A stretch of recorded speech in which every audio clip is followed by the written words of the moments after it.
పాలకూర, పచ్చిశనగపప్పు. ఈ రెండిటి కాంబినేషన్‌లో కూరని ట్రై చేసారా? లైట్‌గా మసాలా ఫ్లేవర్స్‌తో బావుంటుంది. మరింకెందుకు ఆలస్యం రెసిపీ చూసేద్దాం. పెద్ద కట్టని చిన్న ముక్కలుగా కట్ చేసుకోవాలి పాలకూర. ముందుగానే పచ్చిశనగపప్పును కూడా నానబెట్టుకోవాలి. ఇప్పుడు స్టవ్ మీద కడాయిని పెట్టుకొని 2 టేబుల్ స్పూన్ ఆయిల్ వేసుకొని, అర టీ స్పూన్ దాకా ఆవాలు, అర టీ స్పూన్ దాకా జీలకర్ర.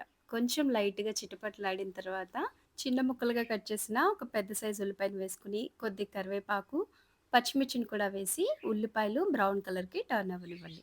ఇప్పుడు ఇందులోకి లైట్‌గా అల్లం వెల్లుల్లి పేస్ట్‌ని వేసుకోండి. మంచి ఫ్లేవర్ వస్తుందండి. ఇంతకు మించి ఎక్కువ వేసినా ఫ్లేవర్ అంత బాగోదు. ఇప్పుడు ఇందులోకి ఒక్క పండు టమాటోని వేసి టమాటోలు మెత్తబడనివ్వండి.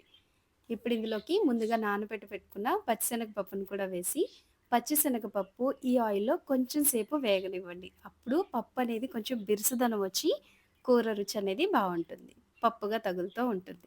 ఇప్పుడు ఇందులోకి రుచికి తగినంత ఉప్పు, 1 టేబుల్ స్పూన్ అంత కారము, కొద్దిగా పసుపును కూడా వేసి వేగనివ్వండి.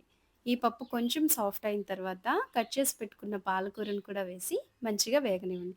ఇప్పుడు ఇంత కనిపిస్తుంది. మగ్గిన తర్వాత కొంచెం అయిపోతుంది. ఈ పాలకూరలో నుంచి కొద్దిగా వాటర్ వస్తాయన్నమాట. అవి ఇంకిపోయేంత వరకు కూడా మిక్స్ చేసుకుంటా ఉండండి.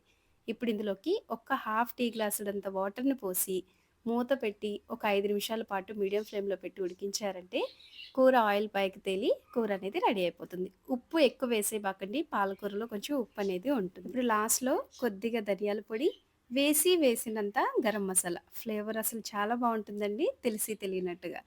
కొద్దిగా కొత్తిమీరను కూడా వేసుకొని స్టవ్ ఆఫ్ చేసుకొని సర్వ్ చేసుకోవటమే.